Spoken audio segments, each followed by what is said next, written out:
The clay weighs almost nothing in your hand. Room temperature, slightly rough texture. Catalog number BM78941. British Museum Middle East Collection Gallery, G56. Excavated from Sippar, ancient Babylonia, in 1889. Dated to 1635 BC. 3,661 years old. As you read these words, the tablet before you contains something impossible. Not impossible because it describes gods. Not impossible because it mentions a flood. Impossible because of what it documents with bureaucratic precision of formal labor strike, complaint procedures, negotiation breakdowns, administrative escalation protocols, the procedural dissolution of a governing council, internal conflict so severe it fractured the leadership of those the Sumerians called the Anunnaki. This is the Atra-Hasis Epic. And if you read it not as mythology but as documentation, everything changes. Most ancient flood stories tell you that gods decided to destroy humanity because of wickedness, because of noise, because the divine realm grew tired of mortal chaos. Simple narrative, moral lesson, creation undone by Creator. But BM78941 tells a different story entirely. It tells you that before humans existed, other beings performed the labor. It names them the Igigi. It describes their working conditions. It documents their breaking point. It preserves the moment they surrounded the house of Enlil at night, burned their tools, and refused to continue. It records the emergency assembly that convened in response. It names the gods who argued for different solutions. It preserves the moment one god, Welu, was selected for execution. His blood mixed with clay to create a replacement workforce. Humans weren't destroyed for making noise. Humans were created because someone else went on strike first. This level of procedural detail appears nowhere in mythology. It appears in administrative records, in documentation, in the kind of texts that preserve what actually happened rather than what should be remembered. The question waiting in this tablet, the question that has waited in silence for 3,000 years, is simple. Why would anyone invent this? If you're listening from somewhere quiet, somewhere late at night, somewhere the world has gone still, leave a comment. Tell me where you are. Tell me what time it is. Because the story preserved in these tablets was written for moments exactly like this. When the noise stops, when the distractions fade, when you're finally alone with questions that don't have comfortable answers. We're about to examine what the Sumerian texts actually say about the War of the Gods. Not interpretations, not theories, just the words pressed into clay, preserved by accident, translated by scholars who didn't expect to find what they found. This isn't about ancient aliens. This isn't about conspiracy. This is about reading the oldest written accounts we have and asking one question. What if they meant what they said when gods dug canals? To understand what the Atra-Hasis Epic preserves, you need to understand where it came from, who wrote it, and why we're only now beginning to grasp what it might actually be documenting. The story begins not in 1635 BC, when BM78941 was pressed into clay, but in 1889, when Sir Ernest at Wallace Budge acquired a collection of tablets during his third mission to Mesopotamia. These tablets came from Kippur, one of the most ancient cities in Babylonia, located on the Euphrates River in what is now Iraq. Kippur was known in antiquity as a center of the sun god Shamash, a city of temples and learning, a place where scribes preserved texts across generations. Among the tablets Budge brought back to the British Museum were two nearly complete sections of a three-tablet set, BM78941 and BM78943 companion pieces that together contain the fullest version of the Atra-Hasis Epic discovered up to that point. The tablets were catalogued, stored, studied by specialists in the emerging field of Assyriology. But the real breakthrough came in 1965, when Wilfred G. Lambert began systematic study of the Atra-Hasis materials scattered across multiple museums. Lambert, working with Alan Millard, would publish in 1969 what remains the authoritative study, Atra-Hasis, the Babylonian Story of the Flood. Their work assembled fragments from the British Museum, the University of Pennsylvania, the Louvre, and private collections, creating a composite text that revealed the epic's full scope for the first time in 3 millennia. What they found was not what they expected. The mainstream academic interpretation of Atra-Hasis treats it as a creation and flood myth, a theological narrative explaining human origins and divine justice. Scholars recognize it as one of the oldest complete narratives in human literature, predating the biblical Genesis account by more than 1,000 years. They acknowledge its sophistication, its narrative power, its influence on later Mesopotamian literature, including the Epic of Gilgamesh. This interpretation is not wrong. The text is certainly mythological in form, theological in content, literary in execution. But there's something else here, something the conventional reading doesn't fully address. The Atra-Hasis Epic was composed around 1700 BC, during the Old Babylonian period, attributed to a scribe named Epic Aya. We know this because some copies preserve colophons, scribal signatures marking authorship and date. But the content itself is far older. The epic draws on Sumerian sources from the 3rd millennium BC, texts like the Eridu Genesis that preserve even earlier traditions.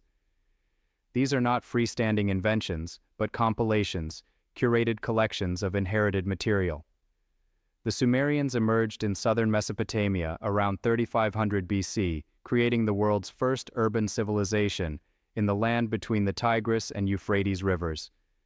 They invented cuneiform writing around 3200 BC, initially for economic record-keeping, tracking grain stores, livestock, labor assignments. Only later did writing expand to encompass literature, law, religion, history. This sequence matters. Writing began as documentation, not storytelling. The earliest tablets are administrative. How many workers? How many days? How much grain? The infrastructure for recording what actually happened preceded the development of narrative fiction by centuries. The Sumerians built something unprecedented. City-states like Uruk, Eridu, Nippur, ziggurats reaching toward the sky. Canal systems transforming desert into agricultural abundance. Legal codes, mathematical systems, astronomical observations, literary traditions. Everything we associate with civilization appeared first here, emerging with startling speed and sophistication. And the Sumerians themselves said they were taught. The tablets speak of a time before kingship descended from heaven, a time when the Anunnaki walked among humanity, a time when knowledge was transmitted rather than discovered. The Sumerian king list preserved on the World Blondel Prism 444, now in the Aeschylean Museum at Oxford, divides history into 2 ages, before the flood and after the flood. Before the deluge, kings reigned for impossible spans, 28,800 years, 36,000 years, 43,200 years. After the deluge, reigns become human-scaled, 30 years, 40 years, numbers that match historical reality. Then the flood swept over. That single line divides prehistory from history, the age of gods from the age of men, the time of direct divine governance from the time of human administration. The Atra-Hasis Epic claims to document what happened in that earlier age, not symbolically, not metaphorically. The text presents itself as historical narrative, as the preserved account of events that precipitated humanity's creation and nearly led to humanity's extinction. Mainstream scholarship reads this as myth reflecting social realities, the Igigi Rebellion as symbolic representation of actual labor disputes in ancient Mesopotamia, the creation of humans as theological explanation for human servitude to gods, the flood as cultural memory of historical disasters. This interpretation explains the text by translating it into something familiar. Ancient people projecting their social structures onto the divine realm, creating explanatory narratives for their place in the cosmos. But consider what gets lost in this translation. The text doesn't read like projection. It reads like documentation. The Igigi don't rebel in vague mythological terms. They rebel for specific stated reasons after specific duration of labor, using specific methods, producing specific administrative responses. The numbers are too precise, the procedures too detailed, the conflicts too nuanced. When Enki proposes creating humans to relieve the Igigi of their burden, Enlil objects not on theological grounds but on practical ones. Humans will multiply, become numerous, create new problems. When Enlil later attempts to reduce human population, he doesn't act from divine caprice but from administrative necessity. The noise, the resources, the management overhead. These read like the problems of governance, not the problems of storytelling.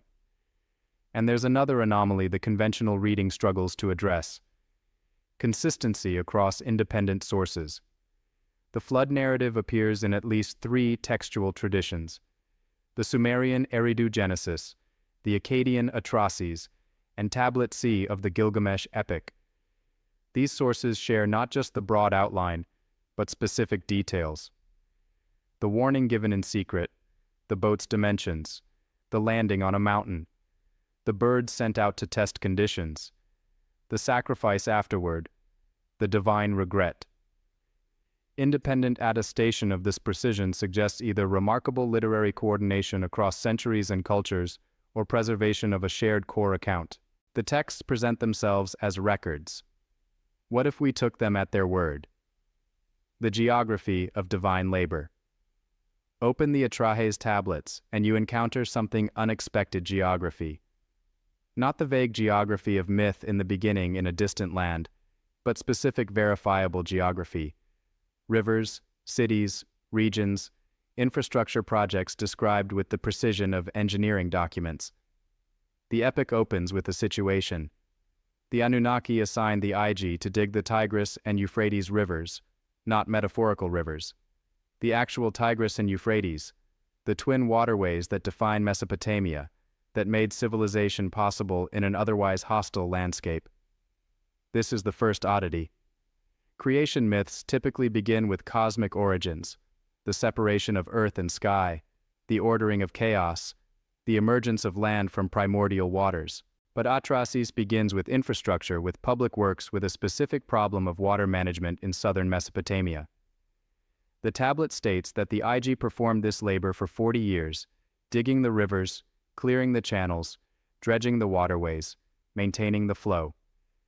40 years of continuous labor before the breaking point arrived. 40 years is not a mythological number. In Mesopotamian flood narratives, mythological spans are measured in units of 3,600 years. The Sumerian king list records antediluvian rains in multiples of precisely because these are meant to be understood as vast cosmic durations. But 40 years is a human working lifetime, a generation. The span it would take to dig and maintain an extensive canal system using Bronze Age technology and massive labor forces. Modern archaeological surveys of southern Mesopotamia have revealed the scale of ancient hydraulic engineering. The canal systems weren't modest agricultural ditches. They were massive civil engineering projects, some canals running for dozens of miles, requiring constant maintenance against silting, seasonal flooding, and structural failure. The logistics of moving earth on this scale before mechanization, before industrial tools, required enormous coordinated labor over extended periods. The tablets describe this labor in procedural terms. The Igigi carried the loads, they dug the rivers, they suffered the toil. The Akkadian terminology is specific: upikum, dulu, kibitu. These are administrative terms, the language of work assignments and labor management. The text also preserves a detail that makes no mythological sense. The Igigi complained specifically about the nighttime labor, not labor in general, nighttime labor. The tablets record that they suffered day and night, that for 40 years they bore the loads, and that finally they groaned, they blamed, they muttered in their excavations. Why would mythology specify nighttime conditions? But if you're documenting actual labor disputes, the conditions matter, the specific grievances matter. Night work in ancient Mesopotamia meant working without adequate light, working through temperature extremes, working when supervision was reduced and accidents increased. Night work is a specific verifiable complaint that appears in labor disputes across human history. The text continues. The Igigi assembled at night. They surrounded the dwelling of Enlil. They burned their tools. They marched to Enlil's gate carrying torches. The geography here is again specific. Enlil's cult center was Nippur, excavated extensively by the University of Pennsylvania beginning in 1889. The site reveals massive temple complexes, administrative buildings, residential quarters for priests and scribes. The text described the Igigi surrounding this physical location, not a celestial realm. The action takes place at an earthly site that archaeologists have uncovered, measured, and mapped. This pattern continues throughout the epic. When the flood comes, the hero Atra-Hasis is warned while living in Sherupak, an actual Sumerian city identified with modern Talara in Iraq. The city appears in the Sumerian king list as a pre-flood capital. Archaeological excavation has revealed an extensive early dynastic settlement with clear evidence of major flooding in antiquity, though whether this represents the flood or merely a flood remains debated. After the deluge, the boat grounds on a mountain. The Gilgamesh version let's see housed in the British Museum as K. 3375 names it Mount Nimosh, identified with the Zagros Mountains in northern Mesopotamia, not a mythical mountain. A real mountain range mentioned in multiple historical texts, visible from Mesopotamian cities, the source of rivers that fed the civilization below. Compare this geographical specificity with other ancient creation narratives. The biblical Genesis describes Eden's location with 4 rivers, Pishon, Guehon, Tigris, Euphrates, but offers no coordinates, no distances, no urban centers. Greek creation myths unfold in Olympus and Tartarus. Divine realms explicitly separate from mortal geography. Egyptian creation occurs in the primordial mound, rising from new cosmic waters that precede earthly geography. But Atra-Hasis places its narrative in Mesopotamia, in Sippar, Sherupak, Nippur, along the Tigris and Euphrates, in locations you can visit, excavate, analyze with archaeological methods. Even more curious, the text's description of canal labor matches what we know of actual Mesopotamian practice.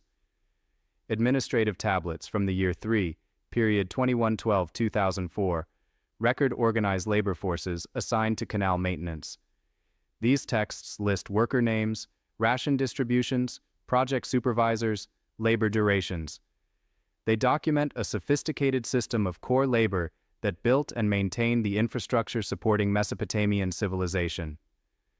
The Atra-Hasis narrative could be read as collective memory of this system projected backward into mythological time. Workers labored for the state, which was represented by temple institutions, which claimed divine authority. In this reading, the Igigi represent actual laborers, and the Anunnaki represent the administrative class, with the entire narrative serving as social commentary on exploitation and resistance. This interpretation has merit. It explains the text's procedural specificity as reflecting lived experience rather than imagined prehistory. But there's a problem with this reading. The text doesn't describe human labor. It explicitly, repeatedly, insistently describes non-human labor that preceded human existence. The creation of humans happens because the Igigi rebelled. Humans are the replacement workforce. The chronology is clear. First divine labor, then divine rebellion, then human creation, then flood, then the world as the Sumerians knew it. If this is social commentary, it's oddly structured. Why not simply describe unjust human labor? Why add the unnecessary complexity of a prior workforce, a prior rebellion, a prior administrative solution? The extra narrative layers don't enhance the moral impact. They diffuse it. Unless the extra layers aren't narrative invention, unless they're part of what's being preserved, the tablets insist they're documenting something that happened in Mimulum, those days, the ancient time before human memory begins. The Sumerian term is U.L, literally days of old. Not once upon a time mythological framing, but historical distancing. The ancient time, not the mythical time. What if we took this seriously? What if we read the geographical specificity not as mythological embellishment, but as geographical memory.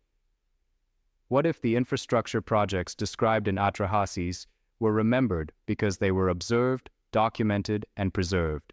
The text would then be what it claims to be, a record of events in Mesopotamia involving beings called Anunnaki and Igigi, involving labor projects along the Tigris and Euphrates, involving conflict that escalated into rebellion and required administrative intervention on an unprecedented scale. We're not there yet. We're examining evidence, but the geography matters because mythology doesn't usually care about geography. Mythology cares about symbols, archetypes, moral lessons. Records care about locations, durations, and specific names. Atra-Hasis reads like the second category, the Igigi Rebellion, a labor strike in heaven. The tablets preserve the breaking point with bureaucratic precision. For 40 years they bore the load, day and night. They groaned and blamed, muttered in the excavations. Let us confront the Chamberlain that he may remove from us our heavy burden, the counselor of the gods, the hero Enlil. Come, let us disturb him in his dwelling. This is from the opening section of the Atra-Hasis Epic preserved on BM 78941. The language is striking, not cosmic complaint, workplace grievance. The Igigi don't challenge the existence of their labor. They challenge the burden, the duration, the refusal of their supervisors to acknowledge the unsustainability of current conditions. They use proper channels first. They identify the appropriate administrator, Enlil, counselor of the gods, the one responsible for labor assignments and resource management. They propose to disturb him in his dwelling, formal language for requesting audience for bringing grievance to the attention of authority, but the text immediately reveals this won't be a peaceful negotiation. The very next line, now call to battle. Let us mix combat and battle. This is the language of strikes throughout history. Organized labor pushed past breaking point. Peaceful petition abandoned when administrative relief seems impossible. The escalation from complaint to confrontation. The tablets document what happened next with the detail of an incident report. The gods, every single one of them decided on conflict. All who were deployed in the excavations set fire to their tools. They set fire to their spades, put fire to their baskets. They held them as they went to the gate of the hero Enlil. It was night halfway through the watch. The house was surrounded, but the god did not know. Night action. Halfway through the watch, the middle of the night shift when personnel are reduced and leadership is least prepared. Coordinated timing, burned tools, making resumption of labor impossible, forcing administrative response surrounded the residents, preventing escape, controlling access, ensuring the confrontation cannot be avoided or delayed. This reads like strike documentation, like labor historians describing the Pullman strike or the Flint sit-down strike. Specific tactics, calculated timing, symbolic destruction of tools, occupation of strategic locations. The text continues. It was night halfway through the watch. Enlil's house was surrounded, but Enlil did not know. Cal observed it and was disturbed. He woke up his master saying, "My lord, your house is surrounded. Battle has come right to your door." Cal functions here as gatekeeper vizier, the first line of administrative defense. He recognizes immediately that this isn't random disorder. This is organized action, battle, coordinated conflict. He understands the situation has escalated beyond normal protocols. Enlil's response is revealing. Enlil summoned the council. He addressed the great gods. Who is in command? Who is the instigator of battle? Who has made war? His first response isn't to suppress the rebellion. It's to convene the council to bring the matter before the full administrative body. He recognizes immediately that this requires collective decision-making, that his authority alone cannot resolve a crisis of this magnitude, and his questions reveal administrative thinking. Who is in command? Not why are they rebelling, but who organized this? The assumption that organized resistance requires leadership, command structures, coordination, the recognition that he's facing a movement, not a mob. The tablets preserve the response. Anu opened his mouth and addressed the warrior. Enlil let Nusku go out and find out who it is that has made war. Due process investigation. Nusku Enlil's vizier is dispatched to determine the facts before action is taken. Again, the procedural precision. No immediate retaliation. First, establish who and why. Nusku approaches the surrounded dwelling, calls out to the assembled Agi, "Who is your leader? Who is your spokesman?" And the Agi respond with collective voice. Every single one is a leader. Every single one a spokesman. This answer is devastating to administrative hierarchy. There are no ringleaders to isolate and punish. There are no negotiators to co-opt or intimidate. The movement is truly collective, truly unified. Everyone is responsible. Everyone speaks with equal authority. This is the nightmare of every ancient administrative system. Organized leaderless resistance. No way to decapitate the movement. No way to satisfy a small group while dividing the majority. Total solidarity. Nusu returns to Enlil with the news and reports the specific grievances. "My lord, your face is feverish as daylight. The Agi was standing at your door. They want you to know the load is too great for us. The digging has killed us. We are dying from the load. Every single one of us gods has agreed to complain to Enlil. Notice what's preserved here. Not vague divine dissatisfaction. Specific complaints, the load, the digging, the mortality rate. We are dying from the load." Whether literal or hyperbolic, the claim is about unsustainable conditions causing casualties. The council must now respond. And here the text reveals internal divisions among the Anunnaki themselves. Enlil's initial reaction is telling. He wept. The tablet says, "Enlil wept at the words. His tears flowed." This is not the response of a tyrant confronted by slaves. This is the response of an administrator confronting systemic failure. The tears suggest recognition that the system has broken, that conditions truly have become unsustainable, that the administrative model has failed at fundamental levels. But Enlil's next words reveal his proposed solution. Let the birth goddess create a replacement. Let man bear the load of the gods. Enlil doesn't propose reform. He proposes replacement. Don't fix the system. Find a new workforce.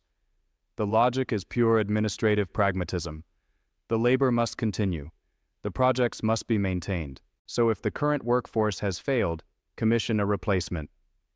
But this proposal reveals the depth of the crisis.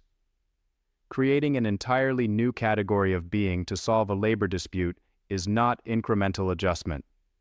It's admission that the existing system cannot be reformed, that the Ig cannot be persuaded or compelled to resume their work, that the conflict has passed the point of negotiation. Before humans existed, according to this account, there was divine civil war. Administrative breakdown, internal conflict so severe that it fractured the unity of the Anunnaki, pitted Enlil's pragmatism against the Ig's solidarity and forced intervention at the highest levels. Anu, the sky god, ultimate authority in the Mesopotamian pantheon, must make the decision. The tablets record his verdict. Let Blatili, the birth goddess, create mankind. Let man assume the drudgery of God. This isn't theological reflection on human purpose. This is administrative solution to labor crisis. Humans will be created explicitly to replace the Agi to assume their burden to perform the labor they refuse to continue. The question mythology cannot easily answer. If this is just symbolic social commentary, why frame it as divine labor preceding human labor? Why not simply describe gods assigning labor to humans? The two-stage structure, divine labor force, then human labor force, is unnecessary unless it's preserving an actual sequence of events. The Igigi Rebellion is documented in the tone of workplace disputes, specific grievances, procedural escalation, organized collective action, administrative response, ultimate systemic overhaul. This level of procedural detail distinguishes records from stories, and the conflict didn't end with human creation. It merely changed form. The text suggests the Igigi were relocated, reassigned, no longer performing ground-level infrastructure labor.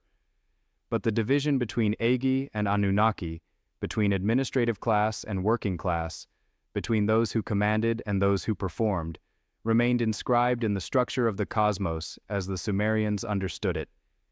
When the flood came, it would reveal that this first conflict had never truly been resolved. The internal divisions within the divine hierarchy would surface again, this time over what to do with the replacement workforce that had multiplied beyond anyone's initial projections.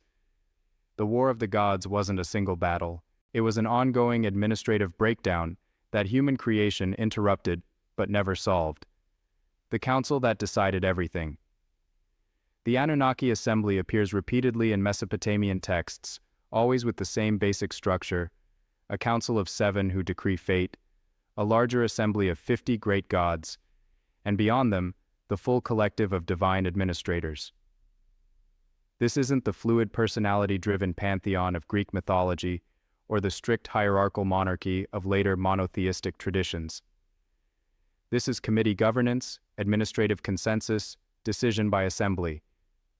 The structure appears most clearly in the Atra-Hasis Epic's description of responses to the Igigi Rebellion and later to humanity's multiplication. Each crisis triggers assembly. Each assembly involves debate. Each decision reflects compromise between competing factions within the divine administrative class. Consider the response to the Igigi Rebellion. After Nusku reports the grievances, Enlil convenes the assembly. The tablet preserves the convening formula. Enlil summoned the great gods to him, not Enlil decides. Enlil summons the council so the council can decide. His authority derives from his position as chief administrator. But even chief administrators in this system cannot act unilaterally on matters of systemic importance. Who sits on this council? The tablets name the most prominent members across various texts. Anu, father of the gods associated with ultimate cosmic authority. Enlil, lord of the air, administrator of earthly affairs. Enki, called Ea in Adian texts, lord of the freshwater depths, god of wisdom and craft. Ninurag, also called Ninu. Mami Belet Ili, the birth goddess, create forms. Nana, the moon god. Utu, the sun god. Inanna, goddess of love and war. These are those who decree destiny, the 7 who hold ultimate decision-making authority. But texts also reference the 50 great gods, the broader assembly of Anunnaki who participate in discussions and must be consulted on major decisions. The system resembles a bicameral structure, an executive council with final authority, and a broader legislative assembly that must be consulted and whose consensus matters for implementing decisions. When the crisis of the Igigi Rebellion reaches the council, the text preserves competing positions. Enlil proposes creating a replacement workforce. But this proposal requires expertise. The council doesn't possess internally. Someone must actually accomplish the creation, must know the craft of forming new life. The text records the appeal. Let the birth goddess create offspring. Let man assume the drudgery of God. Let him bear the yoke. Enki responds, but not with simple agreement. The tablets preserve his question. How shall we manage this? How should we bring this about? This is the language of implementation concern. Enki isn't challenging the decision itself. He's pushing the council to confront the practical realities. Who will actually do the work? What materials are required? What procedures must be followed? The response comes from multiple voices. Someone proposes that a god must be killed. His blood mixed with clay to provide the divine element necessary for consciousness. The text doesn't preserve unanimous acclamation. It preserves negotiation, which God will be sacrificed. The tablets name him Wu, also called Gestu. In some versions, the texts describe him as a god who has sense, suggesting intelligence, consciousness, the capacity for planning and choice. He is selected or volunteers. The text is ambiguous to provide the essential component for human creation. But here's where the account becomes strange. The tablets describe Welu as one of the Igigi, specifically the god who had the idea, suggesting he was among the rebellion's organizers. His sacrifice is therefore both pragmatic solution and pointed resolution. The one who initiated the labor resistance will become the material basis for the replacement workforce. Whether this represents justice, irony, or administrative efficiency, the text doesn't say. It simply preserves what happened. Welu was killed in the assembly of the gods. His blood mixed with clay by Ninu Bleli, the resulting material shaped into 14 forms, 7 male, 7 female, which became the first humans. The procedural detail is again striking. Not gods made humans, rather assembly convenes, proposal debated, implementation method discussed, specific individual selected, execution performed, materials prepared, forms shaped according to specifications. This is craft instruction, process, documentation, the preservation of who did what and in what order. And throughout this process, the text hints at tensions within the council itself. Enlil proposes, Enki questions, Ninu performs, but their unity is administrative, not philosophical. They agree on outcomes while disagreeing on implications, on methods, on long-term consequences. This internal division becomes critical when humans multiply and the next crisis emerges. The tablets describe population growth in administrative terms. 1,200 years had not yet passed when the land extended and the peoples multiplied. The land bellowed like wild bulls. The god got disturbed by their uproar. Enlil heard their noise and addressed the great gods. The noise of mankind has become too intense for me. I cannot sleep because of the uproar. Again, specific numbers. 1,200 years, 2 generations in divine time. Barely the beginning of human civilization in human time, but long enough for population to expand from the original 14 forms to multitudes filling the land. Enlil's complaint is the same one that motivated the original flood narrative in Mesopotamian tradition. Noise, uproar, the disturbance of administrative peace by the chaotic activity of those below. But the tablets reveal this isn't simple irritation. Enlil recognizes a resource problem. Human multiplication threatens the same systemic failure that led to the Igigi Rebellion. Too many beings requiring resources, creating demands, generating complexity beyond the administrative system's capacity to manage.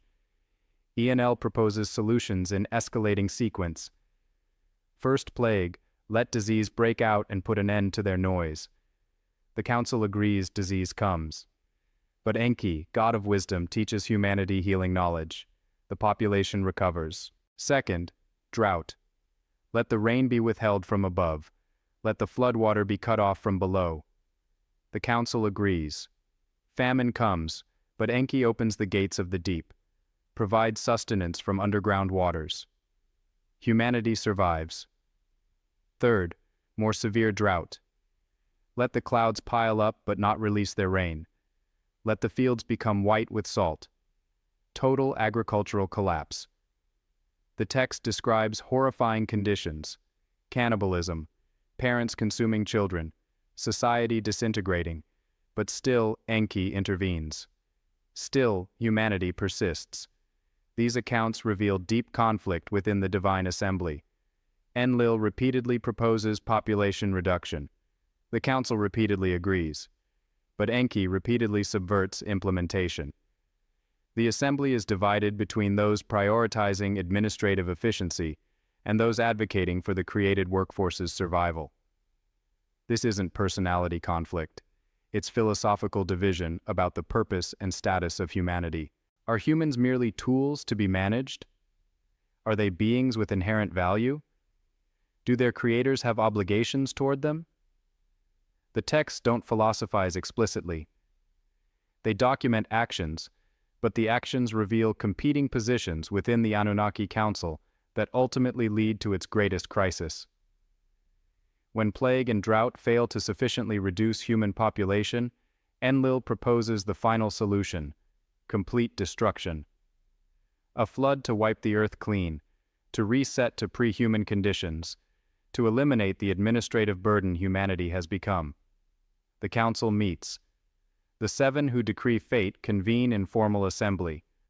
The tablets preserve the moment. The gods agreed to make a flood. But notice the gods agreed. Not Enel commanded. Not Anu decreed. The gods collectively reached consensus on total destruction. The text then adds a crucial detail. They swore an oath by the nape of the neck.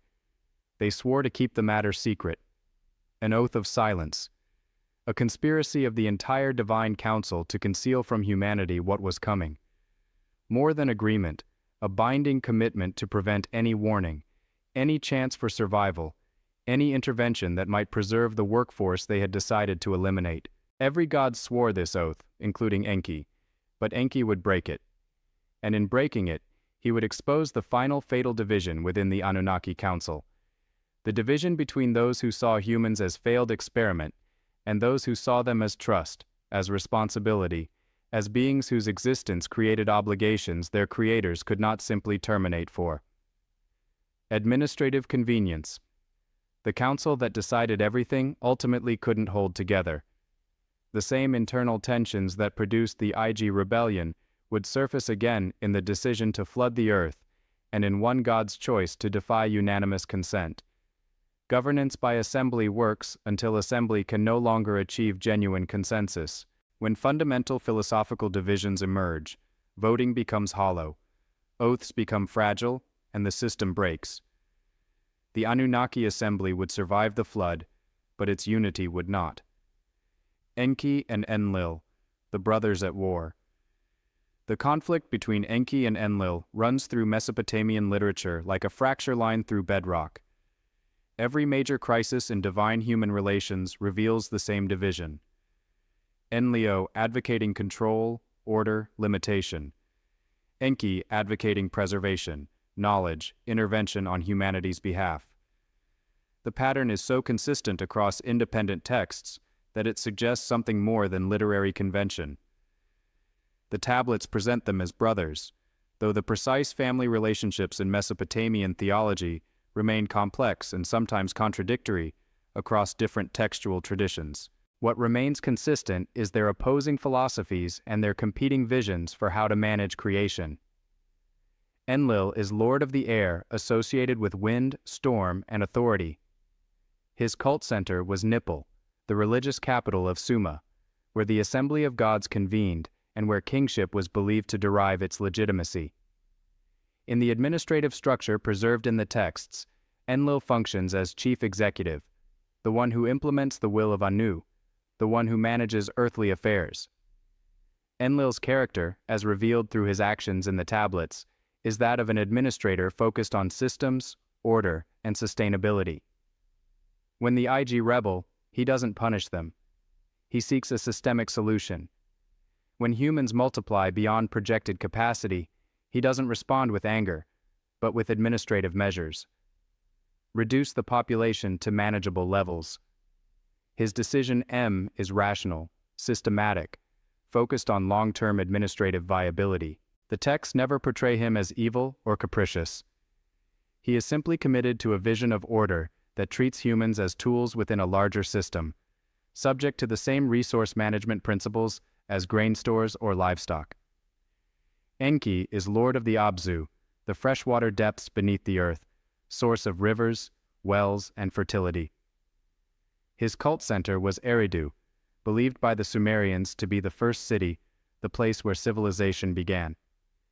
In the texts, Enki is god of wisdom, crafts, magic, and what we might call applied knowledge, the practical skills that allow humans to survive and flourish.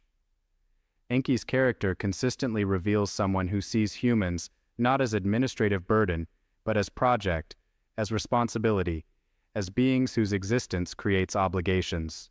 When Enlil sends plague, Enki teaches healing. When Enlil withholds rain, Enki opens the deep. When Enlil decrees total destruction, Enki breaks the oath of silence.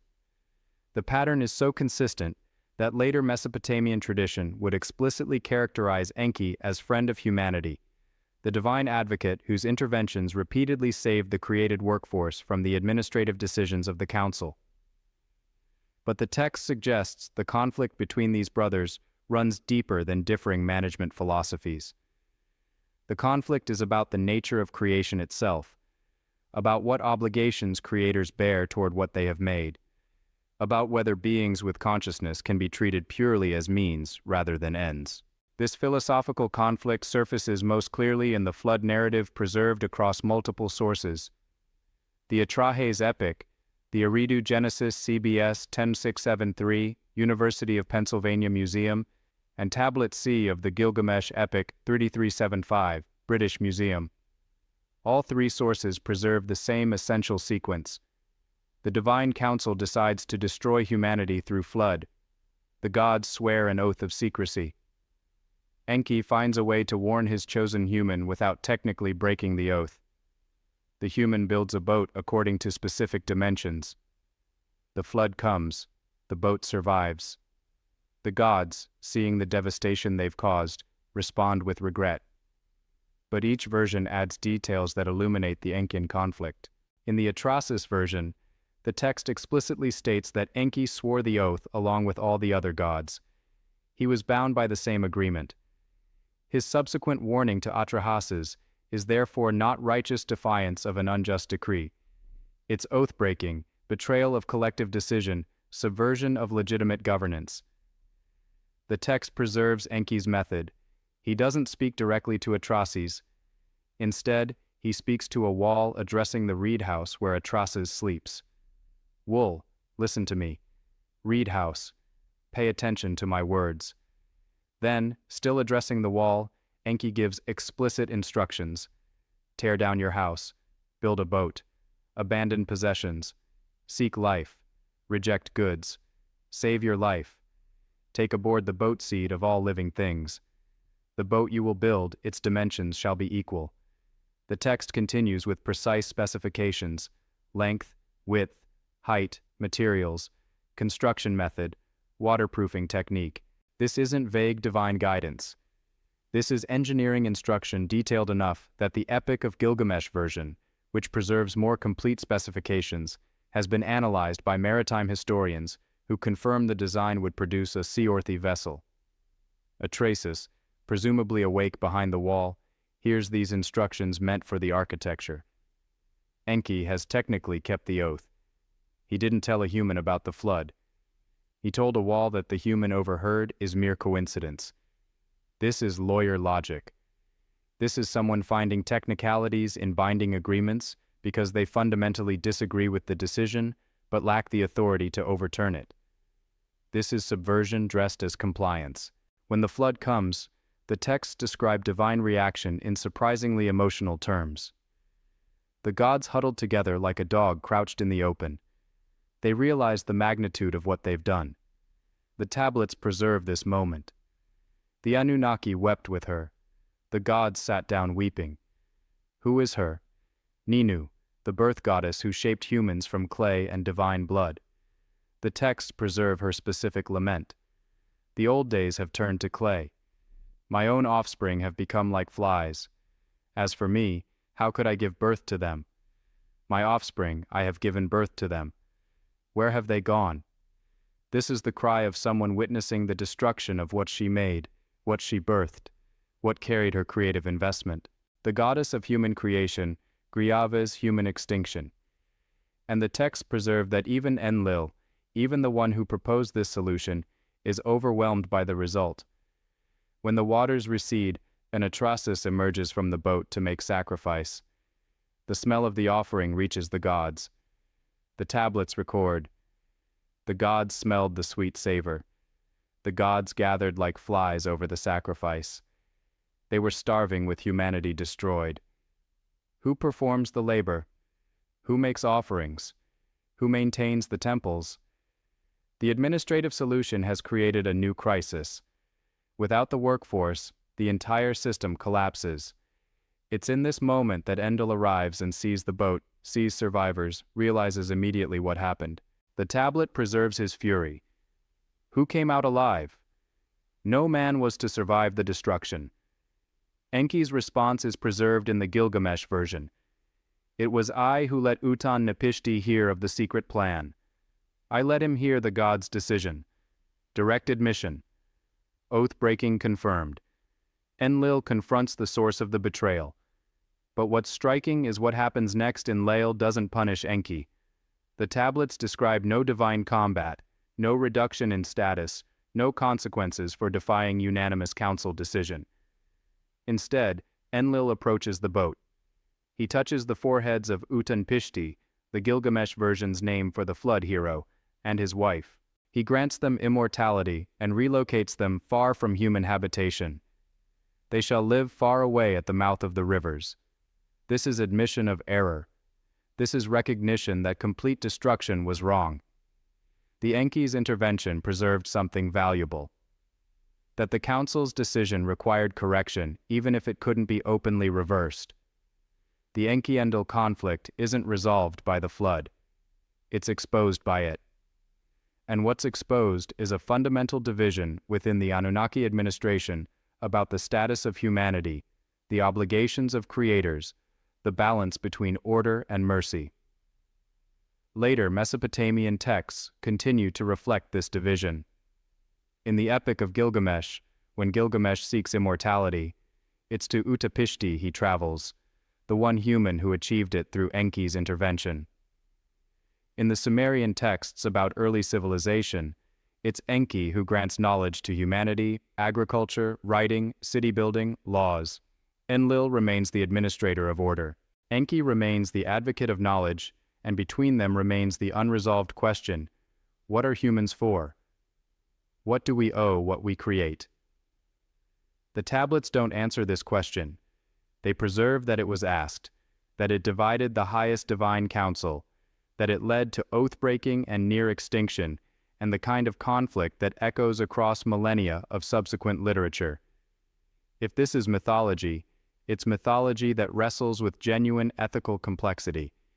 If it's documentation of an administrative breakdown so severe that it nearly destroyed everything saved only by one dissenting voice, willing to break the law to preserve what the law was about to eliminate. The solution written in blood.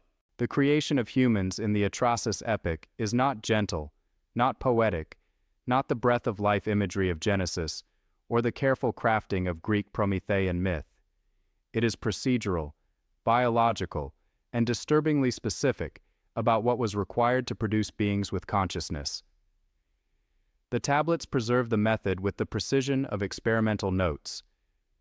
After the divine assembly agrees to create a replacement workforce, after Enki raises the question of how to accomplish this, the goddess Ninu, also called Blatili Mami, or Ninhasag in different texts, is designated as the one to perform the actual work.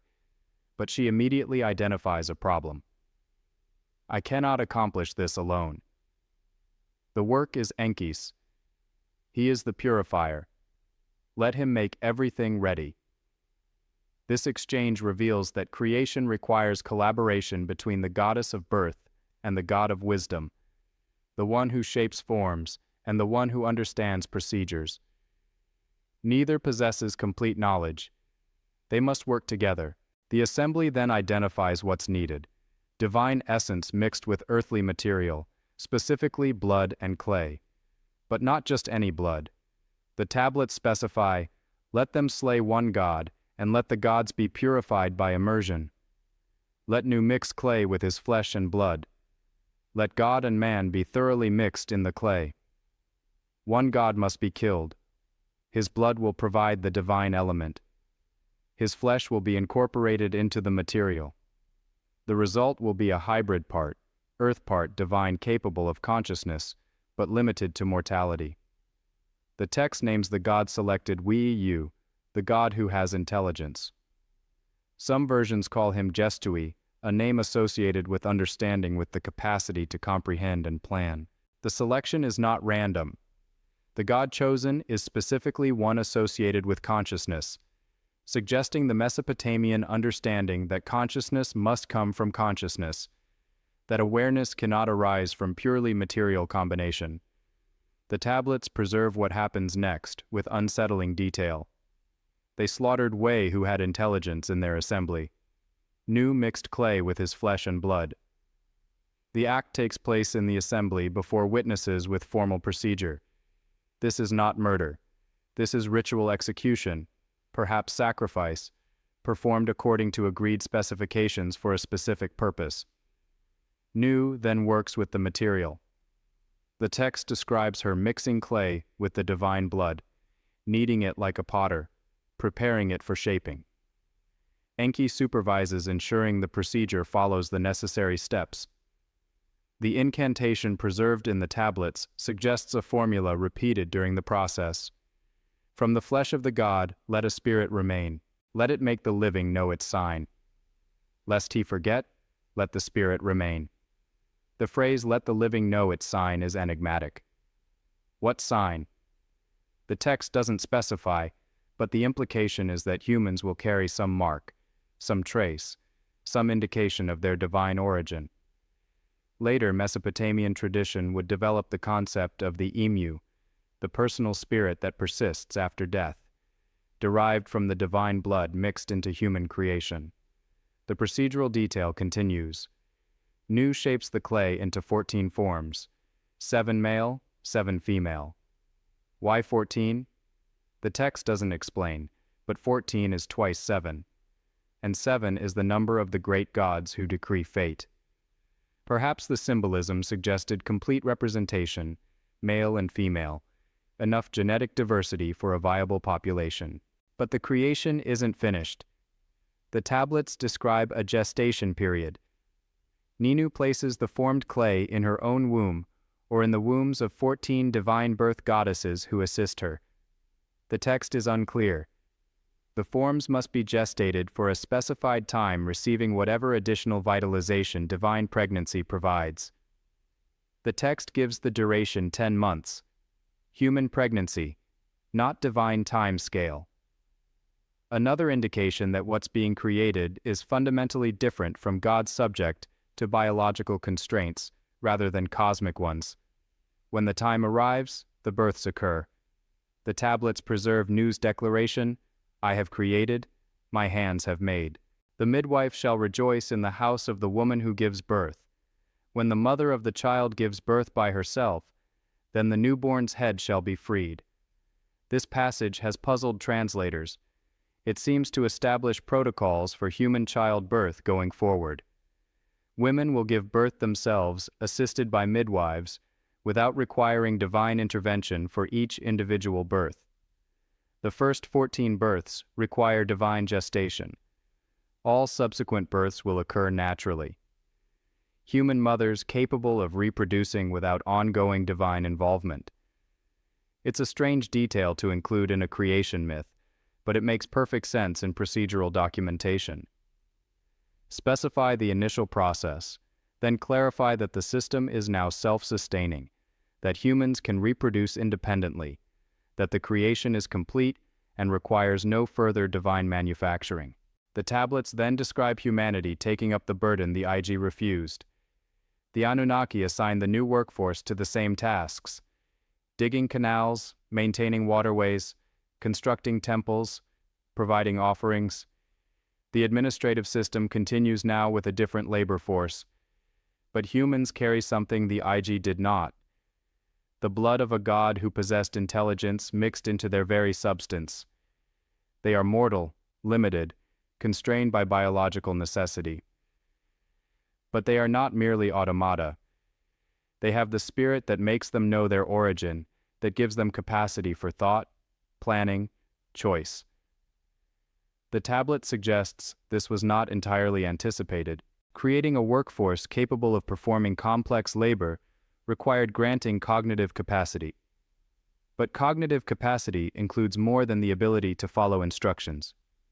It includes the ability to question, to resist, to desire, to multiply beyond projections. The Anunnaki solved one problem, the Igigi Rebellion, by creating another, a workforce that shares enough divine nature to be effective, but enough independent will to be unpredictable. This is why Enlil's subsequent attempts to control human population make administrative sense. The humans are performing necessary labor, but they're multiplying too rapidly, consuming too many resources, generating complexity beyond initial specifications. They're becoming a larger administrative burden than the problem they were created to solve. The tragedy of the Atra-Hasis narrative is that humans were created not for inherent value, but as solution to a labor dispute. They were engineered to serve divine needs. The divine blood mixed into their clay wasn't gift. It was necessity.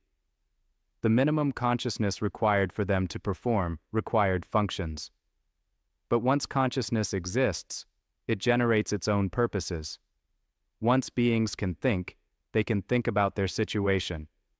Once they have will, they can will things other than what they were made to will. The Anunnaki created a workforce. They got a civilization. And when that civilization became burden rather than solution, they couldn't simply unmake it without confronting the implications of having made it in the first place. The blood of Yu, the god of intelligence, flows through human veins. According to this account, not as blessing, as design necessity, as the minimum requirement for a replacement workforce to function. But that blood carried more than its creators intended. It carried the capacity for the created to ask, why do we exist? What do we owe our makers? What do they owe us? Questions the Anunnaki would spend the next age trying to answer or trying to eliminate by eliminating those who could ask them. The overpopulation protocol. The tablets describe what happened next with the inevitability of exponential mathematics. Humans multiplied. They filled the land. And with each generation, the administrative burden increased. 200 years had not yet passed when the land extended, and the peoples multiplied. The land was bellowing like a bull. The god got disturbed by their uproar. 200 years. Not 12 or 43,200 years. Not cosmic time. 12 human centuries. Long enough for the original 14 to become thousands. For isolated settlements to become cities. For the replacement workforce to develop culture, language, social structures of their own. And with that multiplication came noise. The Akkadian term is rigmu, clamor, tumult, the accumulated sound of multitudes. But the text suggests something more than literal noise, disturbed Enel. The rigmu represents human activity, human complexity, human demands on the system. Enlil's complaint to the assembly is preserved in multiple tablet fragments. The noise of mankind has become too intense for me. I cannot sleep because of the uproar. Modern readers often interpret this as petty divine irritation. Gods bothered by noisy neighbors, but embedded in administrative context, the complaint reads differently. Cannot sleep suggests cannot rest, cannot maintain equilibrium, cannot process the system's demands faster. The new demands accumulate. The land is bellowing like a bull, out of control, threatening, requiring containment. Human civilization has exceeded its designated parameters. The solution is failing in new ways. Enlil proposes what the tablets call the overpopulation protocol, a series of escalating interventions designed to reduce human numbers to manageable levels. The text preserves the sequence with procedural clarity. First intervention, Plague Enlil addresses the assembly. Let disease break out and put an end to their noise. The council agrees. The tablets don't preserve debate, suggesting this seemed reasonable, proportionate. Populations grow beyond capacity. Disease naturally follows. Enlil is simply accelerating a process that maintains systemic balance. The plague comes. The text describes a Saku epidemic disease spreading through human populations. But then Enki intervenes. He appears to his devotee, a priest or wise man.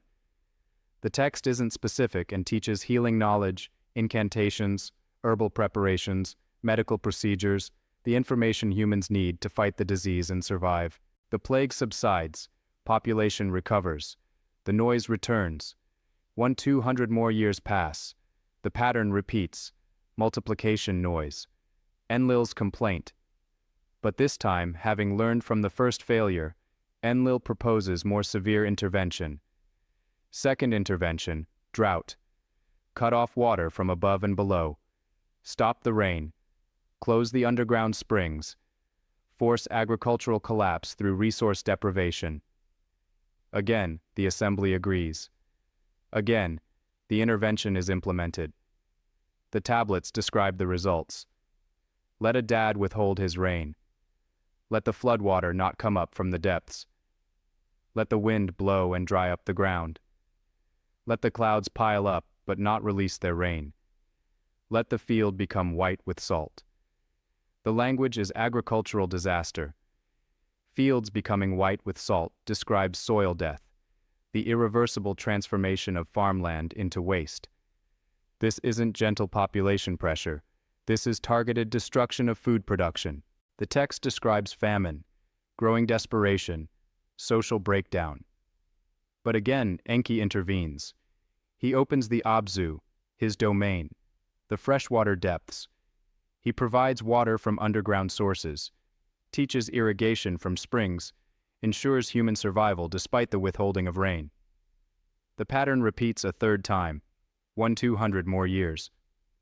Multiplication, noise, complaint, but now Enlil proposes total drought. No rain, no springs, no water at all.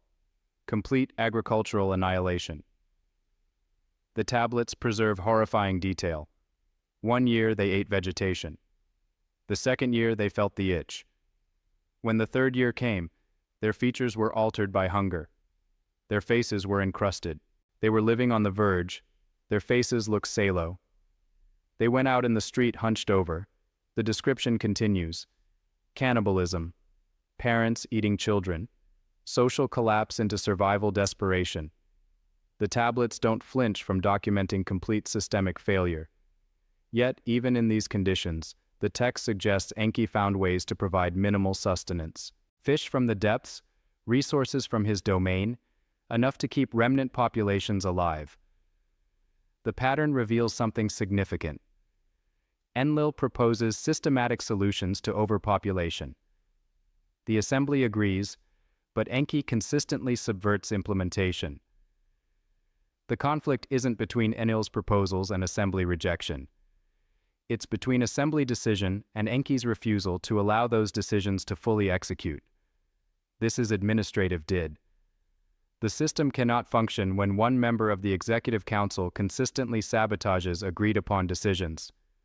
The problem isn't resolving through normal channels because Enki isn't openly defining the council. He's working around its decisions, finding technicalities, using his specific domain system, water, the underworld, to counter the council's interventions. The overpopulation protocols fail not because they're poorly designed, but because the Anunnaki are divided. Enlil has majority support, but Enki has sufficient authority and knowledge to prevent majority decisions from achieving intended results. This deadlock forces the ultimate escalation. If plague fails, if drought fails, if even total agricultural collapse doesn't reduce population to manageable levels because one dissenting god keeps intervening, then the only solution is intervention so complete that not even Enki can counter it. The flood represents administrative failure, not human failure, not divine capriciousness, but the failure of a governing council to achieve consensus on the fundamental question: what do we do with what we've made? Enlil sees humans as resource drain, exceeding their utility. The system is unsustainable. Population must be reduced. This is pragmatic administration. Enki sees humans as responsibility. We created them. We gave them consciousness. We cannot simply eliminate them because they're performing exactly as designed, living, multiplying, developing, beyond initial parameters. Both positions are defensible.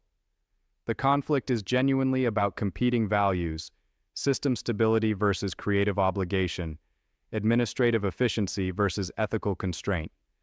The tablets don't choose sides. They document that both positions existed, that the conflict couldn't resolve through normal procedures, that the deadlock forced escalation to a point where even Enki couldn't intervene without openly breaking sacred oath. The overpopulation protocols reveal that the war of the gods wasn't one battle. It was ongoing institutional breakdown, competing philosophies within administrative hierarchy, the slow recognition that creating conscious beings generates obligations that pure pragmatism cannot satisfy. When the assembly finally agrees to the flood, when all the gods swear the oath of secrecy, the moment represents not solution, but desperation. The last resort when all other protocols have failed and the governing council can see no alternative.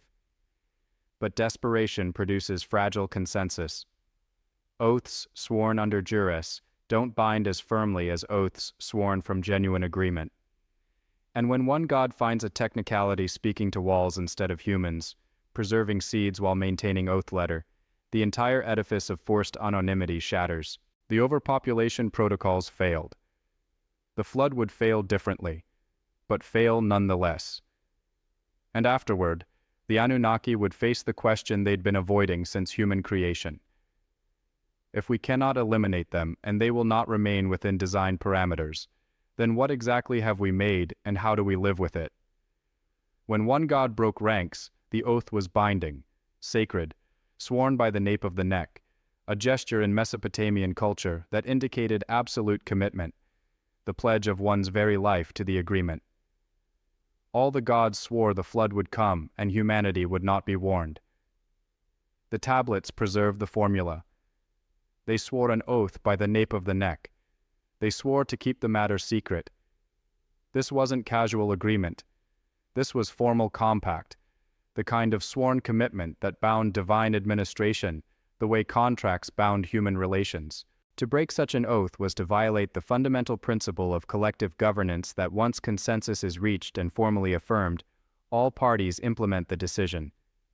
Regardless of private reservations, Enki swore this oath. The text is explicit. He participated in the assembly. He heard the arguments. He saw the deadlock broken by Enlil's final proposal, complete reset, eliminate humanity entirely, start over with a more controllable solution. And when the vote came, when the oath was required, Enki swore with the others. Then he broke it. The tablets preserve his method with the careful detail of someone documenting technically legal but fundamentally subversive action. Enki doesn't go to Atra-Hasis. He goes to Atra-Hasis' house. He doesn't speak to the human. He speaks to the wall. Wall, listen to me. Read house. Pay attention to my words. The text continues with Enki addressing the architecture, informing the wall of what's coming, instructing the reed house on what must be done. Tear down your house. Build a boat. Abandon possessions. Seek life. Reject goods. Save living things. Take aboard the boat seed of all living creatures. The boat you will build, its dimensions shall be equal, its length and width equal. Then follows detailed specifications. The Gilgamesh version C, K3375, preserves the most complete architectural instructions. 1 EU shall be its area. 10 dozen cubits, the height of each wall. The edge of its roof shall be like the Abzu. I fashioned 6 decks, dividing it into 7 levels. Its interior I divided into 9 sections. These aren't mythological instructions. These are engineering specifications detailed enough that naval architects have analyzed the design. A British Museum curator, Irving Finkel, published a study in 2014 demonstrating that the dimensions describe a functional coracle-like vessel waterproof through bitumen coating capable of surviving flood conditions. The mathematics work, the design works. Enki provides these specifications to a wall that Atra-Hasis sleeping inside the reed house overhars. The detailed instructions meant for architecture is mere happenstance. Technically, Enki has kept his oath. He told no human. The wall heard first. This is lawyer logic. This is finding the technical loophole in binding agreement. This is subversion dressed as compliance. The question the tablets raise, why go to such lengths? If Enki disagreed with the decision, why not openly challenge it in assembly? Why not argue for alternative solutions? Why swear the oath at all if he intended to violate its spirit? The answer lies in understanding administrative hierarchy and collective governance. Enki couldn't openly refuse because open refusal would fracture the assembly itself. Governance requires that dissenting voices accept majority decisions once formal consensus is reached. If council members could simply ignore decisions they disagreed with, no collective action would be possible. The system would collapse into competing individual authorities. But Enki faced an ethical problem. He believed the decision was wrong. Not administratively inconvenient, wrong in a way that transcended efficiency calculations. Humans possessed consciousness because divine blood was mixed into their creation. That consciousness meant they weren't merely tools. Eliminating them wasn't equivalent to discarding broken equipment. It was something closer to killing. So Enki found the third option: technical compliance with fundamental subversion. Keep the oath's letter while violating its spirit. Work within the system while ensuring the system's decision couldn't fully execute. Atra-Hasis hears the wall's instructions and responds as any rational being would. He asks questions. The tablets preserve his concerns. I have never built a boat before.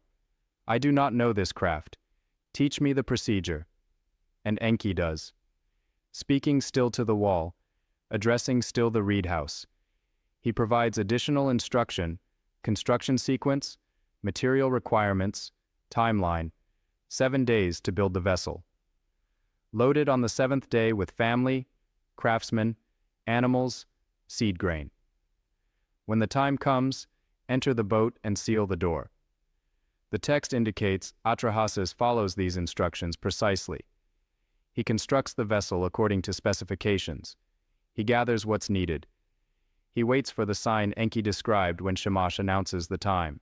When the appointed moment arrives, enter the boat. But here's what's striking.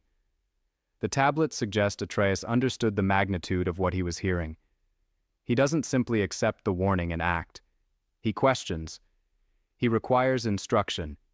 He performs exactly as instructed. His response is the response of someone who recognizes he's receiving information from divine authority that conflicts with other divine authority, and his survival depends on following the rogue instructions precisely. When the flood comes, the tablets document divine reaction with surprising emotional intensity. The gods watch the destruction they've unleashed, and they realize they've miscalculated catastrophically. The Anunnaki wept with her. The gods sat crouched in their seats. They were weeping. Their lips were parched. They were suffering from thirst. That final detail is devastating. The gods are suffering from thirst during a flood that has covered the earth with water. But it's not drinking water they lack. It's the water of offerings, the libations humans provided. With humanity destroyed, who maintains the temples? Who performs the rituals? Who provides the sustenance the gods received through human worship? The administrative solution has eliminated the problem by eliminating the system itself. Without humans, the entire religious infrastructure collapses. The gods are starving. Ninu, the birth goddess who shaped humanity, delivers the most profound lament preserved in the tablets. The old days have turned to clay. I spoke ill in the assembly of the gods. How could I speak ill in the assembly of the gods? How could I demand battle for the destruction of my people? It is I who gave birth to these people. Now like flies they fill the sea. She recognizes too late that the decision to eliminate what you've created is not administrative adjustment. It's existential crisis. She gave them form. She gestated them. They carry her creative investment. Their destruction is not problem-solving. It's violation of the creator-creation relationship. When the waters recede, when the boat grounds on Mount Nemosh in the Zagros Range, northern Mesopotamia, Atra-Hasis emerges and immediately makes sacrifice, offering to the gods who nearly killed him. The smell reaches the starving divine assembly. The gods smelled the sweet savor. The gods gathered like flies over the sacrifice. That simile, gods like flies over a corpse, is devastating. It reduces divine authority to desperate hunger, cosmic power to dependency on the very beings they tried to eliminate. And then Enlil arrives, sees the boat, sees survivors, realizes immediately what happened, who came out alive. No man was to survive the destruction. The text preserves his anger, his recognition of betrayal, his immediate understanding that Enki has broken the oath. The tablets document the confrontation. Who but Enki would do this thing? He makes decisions without consulting us. Enki's response varies across different versions, but the essential admission remains consistent. I did it. I warned him. I enabled survival. What's remarkable is what doesn't happen. No divine combat, no punishment, no reduction in Enki's status or authority. Instead, Enlil approaches the boat. He touches the foreheads of Atra-Hasis and his wife. He grants them immortality and relocates them far from human lands. This is tacit admission. Tacit recognition that Enki was right, that complete destruction was wrong, that the decision required correction, even if the correction came through oath-breaking. The War of the Gods reaches its climax, not in battle, but in this moment, when administrative pragmatism confronts ethical limits and discovers that some solutions violate principles more fundamental than efficiency. Enki broke ranks because ranks enforced decision that violated the implications of creation itself. The Anunnaki made conscious beings. Conscious beings aren't tools that can be discarded when they exceed specifications. They're trust, obligation, responsibility that persists beyond administrative convenience. The tablets document that at least one god recognized this and was willing to break sacred oath to honor a more fundamental covenant. The implicit agreement between creator and created that existence once granted carries protection from creator's regret. The flood that ended an era. 3 different textual traditions preserve the same event. The Sumerian Erodenesis on tablets, CBS and 673, at the University of Pennsylvania Museum.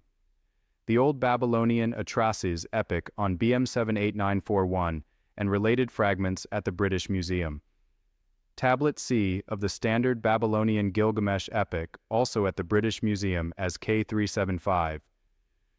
3 sources, different languages, different periods, different narrative contexts, and they all describe the same flood, the same warning, the same survival, the same aftermath. This level of independent attestation is unusual in ancient literature. When multiple sources separated by centuries and linguistic traditions preserve not just general narrative outline, but specific procedural details, historical methodologies take notice. Either these represent remarkable literary coordination, scribes deliberately maintaining consistency across time and cultural change, or they preserve memory of a core event that entered Mesopotamian tradition early enough to become foundational. The texts themselves insist they're documenting history. The Sumerian king list 444 Asholian Museum divides all of history with one line.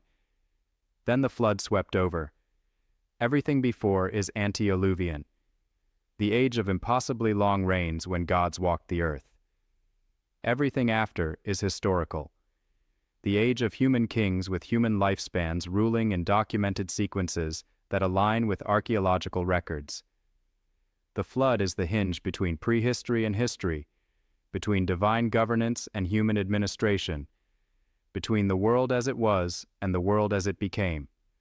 What the tablets preserve about the flood itself is this: it was not natural disaster. It was administrative decision executed through natural means. The Atra-Hasis account specifies that Ada brought the rain, that the Anunnaki lifted their torches lighting the land with terrible brilliance, that Enlil tore out the mooring poles, perhaps a metaphor for releasing restraints that normally contained seasonal flooding. The text describes coordination of multiple divine authorities executing agreed-upon plan. The Gilgamesh version adds detail for 6 days and 7 nights. The wind blew, the downpour, the tempest, and the flood overwhelmed the land. When the 7th day arrived, the tempest, the flood, which had fought like an army, subsided, 6 days and 7 nights. Specific duration, not endless mythological catastrophe, but limited targeted intervention, long enough to accomplish the objective, brief enough to control the outcome. Both accounts describe the same aftermath: absolute silence. The tablets preserve this moment with haunting poetry. All of mankind had returned to clay. The landscape was flat as a rooftop. That image, flat as a rooftop, conveys total erasure. No mountains visible, no trees, no cities, just water extending to every horizon. The world reduced to featureless expanse. The boat grounds on Mount Nemosh. The Eridu Genesis version says Mount Nis. These are variant names for the same region. The Zagros Range in northern Mesopotamia, the mountains visible from Babylonian cities rising high enough to remain above even catastrophic regional flooding. A tribe called Utnapishti in Gilgamesh. Zudra in Eridu Genesis waits. All three sources describe him sending out birds to test conditions. First a dove. It returns, finding nowhere to land. Then a swallow. It also returns. Finally a raven. It doesn't return, indicating the waters have receded enough for land to appear. This procedural detail testing flood recession with released birds is precisely what you'd do if you were actually in that situation. It's nautical practicality, not mythological embellishment. The specificity suggests either remarkable imagination about maritime procedures or preservation of actual method. When conditions allow, the survivors disembark, and immediately all three sources describe the same action: sacrifice. Atra-Hasis makes offering to the gods who tried to kill him. The tablets preserve this with devastating irony. He offered sacrifice. He made libation. He set out a sacrifice before the gods, and the gods, starving after 7 days without human offerings, respond. The gods smelled the sweet savor. The gods gathered like flies over the offering. All three traditions preserve this image: gods like flies, divine authority reduced to desperate hunger. The beings who controlled storms and floods, rendered dependent on the humans they nearly exterminated. Enlil's arrival and confrontation with Enki follows. But what comes after the oath-breaking is exposed, after the decision is revealed as catastrophic failure, determines how the post-flood world will function. The tablets document several divine decisions that shape the new age. First, humanity will not be eliminated. Despite multiplication, despite noise, despite administrative burden, complete destruction is not an acceptable solution. The flood will not happen again. Some sources suggest this is formalized as covenant, divine commitment, limiting future interventions regardless of human behavior. Second, humanity will be constrained, not eliminated, but limited. The tablets describe Enki and Ninu, establishing 3 categories of women: those who bear children normally, those who are barren religious orders, who cannot reproduce, and those subject to infant mortality, humans who take some children. These are presented as population control measures, ways to limit exponential growth without requiring divine intervention. Third, Atra-Hasis and his wife are granted immortality and relocated. The text specifies they shall live far away at the mouth of the rivers, at the source of the streams. Removed from human civilization, they become lineal figures, humans who achieve divine status, accessible for consultation, but not involved in daily administration. This detail appears crucial to later Mesopotamian tradition. When Gilgamesh seeks immortality centuries later in narrative time, it's to Utishi he travels, the one human who achieved it. The witness to the ante-Devian age, the bridge between prehistory and history. Fourth, and perhaps most significant, kingship is reorganized. The Sumerian king list documents this explicitly. After the flood, kingship descended from heaven again, but in new form. The antediluvian system, direct divine governance, or god-kings ruling for impossible durations, is replaced with human kings ruling human lifespans, legitimized by divine selection, but fundamentally mortal. This represents administrative restructuring. The Anunnaki withdraw from direct governance. They maintain authority. Temples, priesthoods, offerings continue. But day-to-day administration shifts to human hands. The gods become distant, accessible through ritual and intermediary, but no longer walking among humanity as the tablets describe them doing in the antediluvian age. Why this withdrawal? The tablets don't explicitly say, but the logic follows from the flood's failure. Direct divine governance produced unsustainable population growth, administrative deadlock, near extinction, and existential crisis. The system didn't work. Human administration introduces buffer. Humans govern humans, making incremental decisions, managing resources at human scale. The gods maintain ultimate authority, but no longer bear responsibility for daily outcomes. When things fail, it's human failure, not divine miscalculation. The flood ended an era not just for humanity, but for the Anunnaki themselves. Before the flood, they governed directly. After the flood, they governed through human intermediaries. Before the flood, they bore full responsibility for creation. After the flood, they've acknowledged limits to their control and their willingness to intervene. The tablets preserve one final detail that illuminates the depth of divine trauma from the flood's aftermath. Nu speaks these great gods by your names. Let them not come near me. Let them not approach my offering. I shall not forget these days, not even in distant times. The birth goddess who shaped humanity refuses to forgive the gods who voted for extinction. She will maintain distance. She will remember. The divine council is fractured not just philosophically, but personally. The flood-creating breach that time will not heal. The war of the gods didn't end with the flood. It was revealed by the flood. Administrative breakdown, competing philosophies, oath-breaking, existential crisis, and finally forced restructuring of the entire divine human system. History began after the flood according to Sumerian tradition. But what began was not simple continuity. It was compromise, adaptation, the working out of unresolved tensions between creators who discovered they couldn't control what they'd made and couldn't bring themselves to destroy it. The Sumerian king list before and after. The document is unassuming. A clay prism 8 in tall, 4-sided, covered in dense cuneiform script, catalog number WB444. The Weld Blundell prism housed in the Aeschylean Museum at Oxford. Acquired from an antiquities dealer, origin uncertain, dated to approximately 1817 BCE. It contains one of the most extraordinary historical documents from the ancient world, the Sumerian king list. The text begins with a statement of authority. When kingship was lowered from heaven, kingship was first in Eridu. Then follows a list of kings and their reigns, city by city, dynasty by dynasty, accounting for the entire history of Sumerian civilization as it was understood in the early 2nd millennium BC. But the list is divided. The division comes exactly one line deep. Then the flood swept over. Before that line, the list records 8 kings ruling 5 cities. After that line, the pattern changes completely. The antediluvian section preserves reigns of impossible length.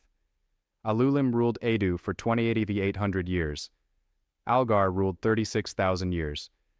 Enmenlu-Anna ruled Bad Tira for 43,200 years. Dumuzid the Shepherd ruled Bad Tira for 36,000 years. The numbers continue in this range multiples of 3,600 years. The R, the cosmic unit, indicating vast duration beyond human reckoning.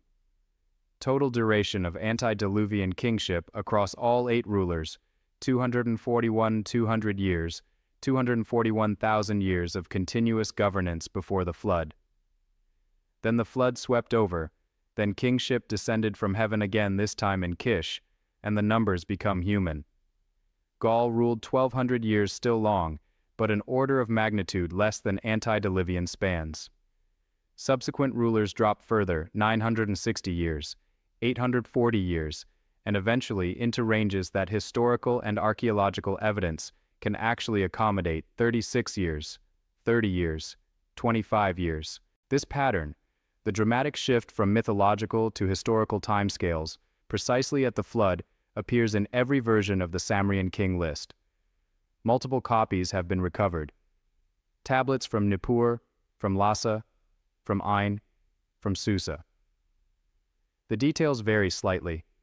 Different cities listed, different numbers in some places, but the fundamental division remains constant. Before the flood, impossible durations, direct divine governance, or god kings. After the flood, human durations, human kings claiming divine legitimacy, but fundamentally mortal. The king list doesn't explain this shift. It simply documents it as fact. Kingship worked differently before the flood than after.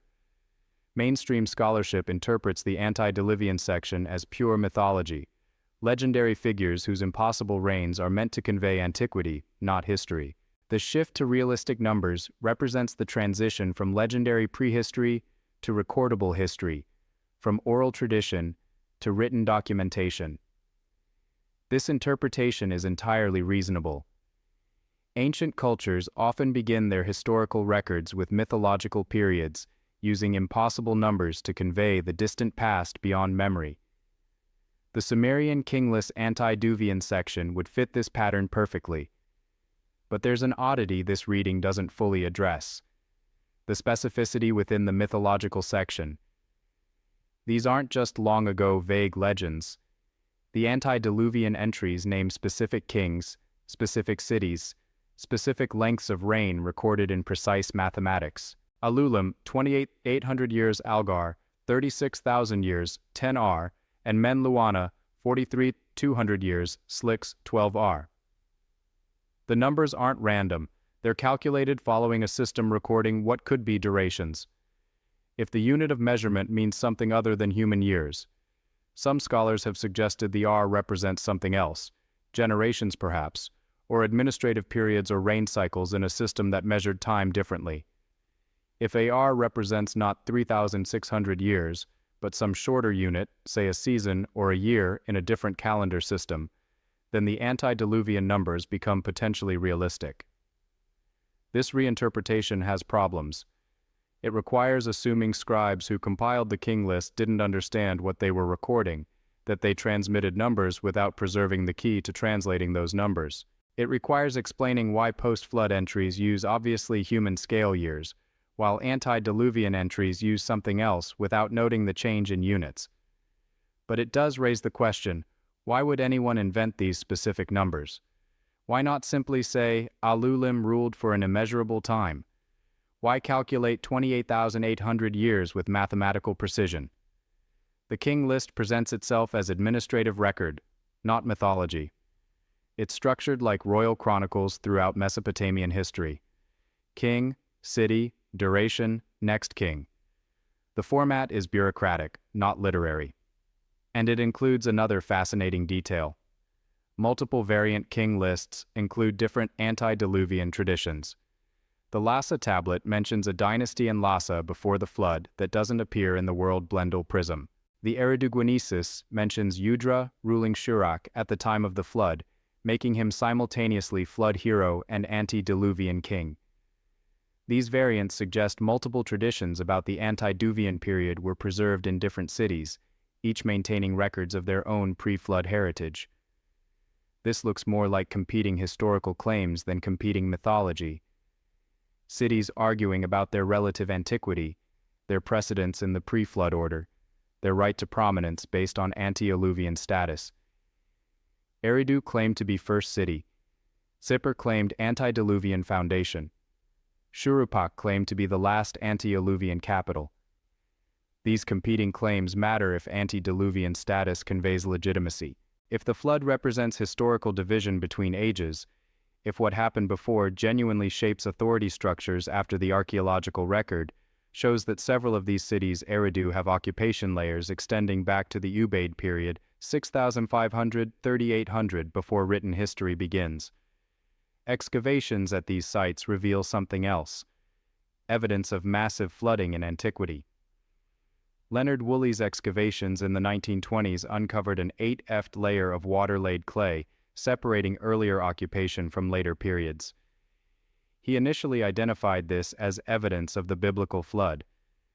Later analysis suggested it represented a major but localized Euphrates flood, one of several such events during the 4th millennium BC. Similar flood deposits have been found at Uruk, Kish, and Shuruppak, but not at the same chronological level. The floods weren't simultaneous. They represent different events, regional disasters occurring across centuries. So, the archaeological evidence complicates the picture. Yes, catastrophic flooding happened in ancient Mesopotamia. No, there's no evidence of a single flood covering the entire region simultaneously. But for people living in specific cities, the flood they experienced would have been total, covering their world, destroying their civilization, dividing history into before and after. The Sumerian king lists could preserve collective memory of multiple localized catastrophes synthesized in cultural memory as the flood, the event that ended the old world and required civilization to begin again. Or it could preserve something else entirely. If the antediluvian numbers represent misunderstood units, if the kings listed are garbled memory of actual rulers, if the flood marks transition not between mythological and historical time, but between two different historical systems, then the king list is doing what it claims, recording the actual succession of rule in Sumer from the earliest remembered time to the present of its compilation. What's clear is that the Sumerians themselves treated the king list as historical document. They updated it, arguing over details, adding contemporary dynasties in proper sequence.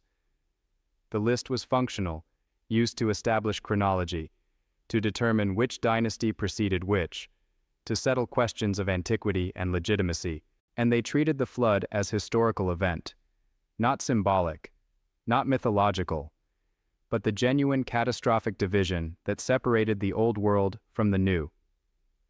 The king list ends its antediluvian section with precision. 5 cities, 8 kings, their years 241-200. Then the flood swept over. Then begins the litany of human kingship. Shorter reigns, mortal rulers. The march of history is recorded by scribes who witnessed it or consulted archives of those who had. The transition from prehistory to history, from divine to human governance, from the age of Anunnaki walking among humanity to the age of humans ruling themselves under distant divine authority, all of it hinges on that single line. The flood swept over and everything changed, the scars that never healed. The flood ended, but the conflicts that produced it did not. The tablets from post-flood Mesopotamian literature continue to reflect the tensions between Enki and Enlil, between different visions of how gods should relate to humanity, between competing philosophies of governance and obligation. These tensions surface in unexpected places. In the Epic of Gilgamesh, when the hero seeks immortality after witnessing his friend's death, he travels to find Atra-Hasis, the flood survivor. But Gilgamesh doesn't simply want to hear the flood story. He wants to understand how one human escaped death, how mortality's absolute law was broken. Atra-Hasis tells him it was Enki. Enki who warned. Enki who provided instructions. Enki who after the flood advocated for mortal humans to be granted immortality as recognition of survival against divine decree. The story Gilgamesh hears is therefore not about human achievement, but about divine descent, about one God refusing to accept unanimous divine decision, about breakthrough coming not from human wisdom, but from internal conflict within divine administration. And Gilgamesh fails. Despite learning the secret, despite finding the plant of immortality, despite everything he attempts, he returns to Uruk mortal, carrying only the story of the one human who achieved what remains otherwise impossible. The message embedded in this narrative, immortality was granted once as exception, as compensation for flood survival, as part of the post-flood settlement between feuding gods. It will not be granted again. The door was closed after Atra-Hasis. Humanity is mortal. The gods have agreed, and this time Enki will not intervene. In other texts, the Enki and Leo division continues to structure Mesopotamian theology. Enki remains god of wisdom, craft, magic, the practical knowledge humans need to survive. Enlil remains god of authority, law, proper order, the structure within which survival must occur. Prayers address them differently. Prayers to Enlil emphasize obedience, proper ritual, maintenance of divine order. Prayers to Enki request knowledge, healing, protection from disaster. The functional division suggests continued recognition that these gods represent different approaches, different values, different responses to human need. Temple literature preserves another telling detail. Nippur Enlil's cult center was considered the religious capital where kingship received legitimation. But Eridu Enki's cult center was remembered as the first city, the place where civilization began. Authority derives from Enlil. Origins derived from Enki. This division between administrative authority and creative origin mirrors the flood narrative's central conflict. Enlil had authority to decide human fate. Enki had creative connection that superseded administrative decision. Later Babylonian literature introduces another layer, Marduk, Enki's son, who rises to supreme authority in the Babylonian pantheon. The Enuma Elish, the Babylonian creation epic, preserved across 7 tablets in the British Museum and elsewhere, describes how Marduk defeated Tiamat, the chaos goddess, and created the world from her corpse. But the Enuma Elish also describes internal divine conflict. The younger gods burdened with labor for the older gods face rebellion and resistance. Tiamat threatens to destroy them. Marduk offers to fight Tiamat if the assembly will grant him supreme authority. The gods agree. Marduk succeeds. The cosmos is restructured with Marduk at the apex. This narrative parallels the Atra-Hasis pattern. Labor burden creates crisis. Divine council faces internal conflict. Escalation to near total destruction. Resolution through restructuring that elevates one god to supreme authority. Scholars recognize the Enuma as later Babylonian theology written around 1100 BC, justifying Babylon's political supremacy by elevating Babylon's patron god to cosmic supremacy. But the narrative structure it uses, divine labor conflict resolved through hierarchy shift, echoes the older Sumerian pattern preserved in Atra-Hasis. Either the pattern is so successful literally that it gets reused, or the pattern reflects something about Mesopotamian experience, about how crisis actually resolved, about how authority actually shifted, about how conflicts within administrative hierarchies actually played out. The scars from the antediluvian conflicts left permanent marks on Mesopotamian theology. The gods are never portrayed as perfectly unified, never presented as unanimous in purpose. The Divine Assembly argues, gods advocate for different positions. Decisions emerge from debate and compromise, not unanimous vision. This is unusual in ancient theology. Egyptian gods have conflicts, but they're mythological dramas. Set against Osiris, Horus against Set. Greek gods fight over personal grievances. Athena versus Poseidon, Hera versus Zeus's lovers. But Mesopotamian divine conflicts are administrative. Enki versus Enlil over policy about what to do with humanity, about how to balance competing priorities within a functioning system. The texts present a cosmos run by committee, where gods specialize in different domains, where no single authority can act unilaterally, where major decisions require assembly consensus that doesn't always come easily. Why would anyone invent this? Theology typically elevates divine authority to absolute, projects perfection onto divine realm, uses gods as ideals rather than complicated administrators. But Mesopotamian theology presents gods who make mistakes, who regret decisions, who weep over failures, who argue among themselves about fundamental questions. The simplest explanation, this reflects Mesopotamian experience with how authority actually worked. City-states governed by assemblies of elders, temples managed by committees of priests, kings who claimed divine authority but ruled through councils and consensus rather than absolute decree. The human administrative structure mirrors divine administrative structure because the divine model was projected from human experience, or because both derive from earlier system that worked this way. What persists across all post-flood literature is the recognition that the flood was crisis of divine governance, not primarily human failing. Yes, humans multiplied. Yes, they made noise. But the catastrophe emerged from divine inability to agree on solutions, from internal conflict between competing philosophies, from administrative breakdown at the highest level. And that conflict never fully resolved. The gods withdrew from direct governance after the flood.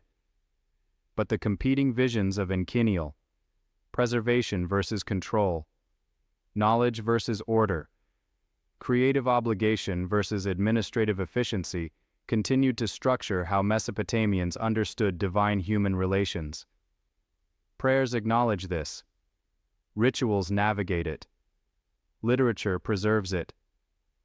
The scars from the War of Gods shaped Mesopotamian civilization as profoundly as the cities they built or the writing they invented, because the question raised by that conflict, what do creators owe what they create, never received final answer.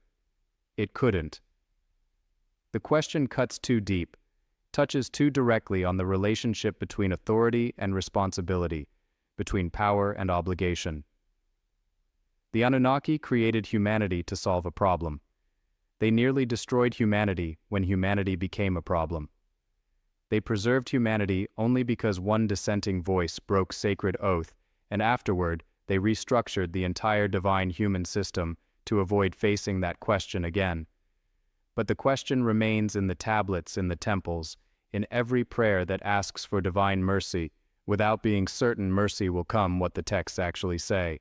We've examined evidence, archaeological discoveries, tablet catalogues, translation histories, textual patterns, geographic correlations, procedural details, independent attestation.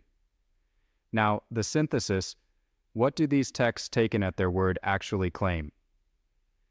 Three major interpretation frameworks exist for the Atra-Hasis Epic and related Mesopotamian flood traditions. Framework 1: mythology and symbolism. The standard academic interpretation. These are mythological narratives reflecting Mesopotamian social realities, theological beliefs, and cultural values. The Igigi Rebellion represents collective memory of labor exploitation in early Sumerian civilization.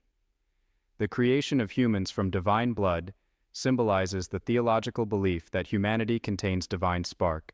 The flood represents cultural memory of historical disasters, perhaps localized floods that devastated specific cities. In this reading, the texts are sophisticated literature exploring fundamental human questions through narrative. Where do we come from? Why do we labor? Why does suffering exist? How do we relate to divine authority? The procedural details aren't preservation of actual events, but verisimilitude, the realistic detail that makes mythology effective. The Enkian conflict represents philosophical tension between wisdom and authority, between mercy and justice, between competing values within Mesopotamian culture. The assembly debates mirror human political processes projected onto divine realm. This interpretation has significant strengths. It explains the texts within established frameworks for understanding ancient mythology. It recognizes literary sophistication without requiring literal historicity. It allows the narratives to convey meaning without demanding we accept impossible elements, gods, divine blood, 241 200-year reigns as factual. Mainstream Asiology overwhelmingly supports this framework. Scholars like Wilfred Lambert, Stephanie Deli, Thorald Jacobson, and Samuel Noah Kramer have provided sophisticated analyses showing how these myths reflect Mesopotamian worldview, social structure, and theological development.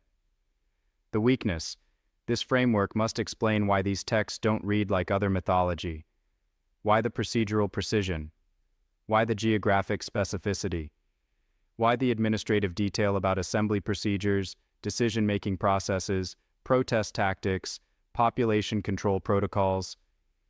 Mythology can include these elements certainly, but sustained focus on bureaucratic procedure is unusual in mythological literature. Framework 2: encoded wisdom and philosophical teaching. An alternative reading. These texts preserve philosophical and spiritual wisdom encoded in narrative form. The Anunnaki represent not literal beings, but principles, archetypes, stages of consciousness, or cosmic forces.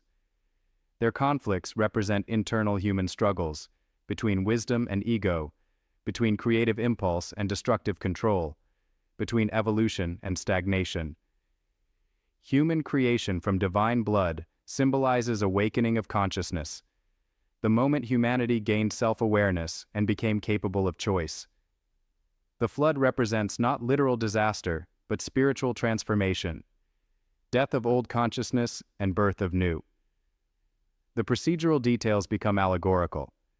The assembly represents integrated consciousness making decisions. The labor dispute represents imbalance between higher and lower aspects of self. The population control attempts represent ego's fear of consciousness expansion. This interpretation finds support in esoteric traditions that read ancient texts as initiatory literature, as teaching stories designed to convey spiritual truths to those ready to understand them. It allows the narratives to carry profound meaning while explaining their impossible elements as intentional symbolism rather than primitive superstition. The strength. This framework respects the text's sophistication while acknowledging they cannot be literally true as written. It finds depth without requiring historical validity. The weakness. This framework requires reading meanings into texts that never explicitly indicate allegorical intent. The tablets present their content as factual narrative. When kingship was lowered from heaven in those days, these things happened. They use the language of documentation, not allegory. While texts can function allegorically, whether intended or not, assuming allegorical intent when texts present themselves as historical record requires additional justification. Framework 3. Historical documentation of actual events. The reading these tablets invite, if taken at face value, these are records compiled from earlier sources, preserving accounts of events in ancient Mesopotamia, involving beings the Sumerians called Anunnaki and Igigi. In this reading, the procedural details aren't literary verisimilitude, they're what survives when documentation is transmitted across centuries. The geographic specificity exists because events occurred in specific locations. The assembly debates are preserved because early Sumerian texts recorded them, and later scribes faithfully transmitted what they inherited.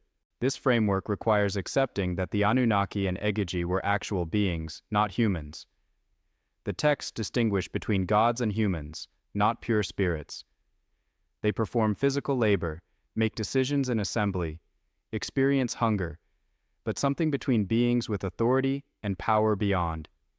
Human, longevity beyond human, but operating within physical constraints and administrative structures.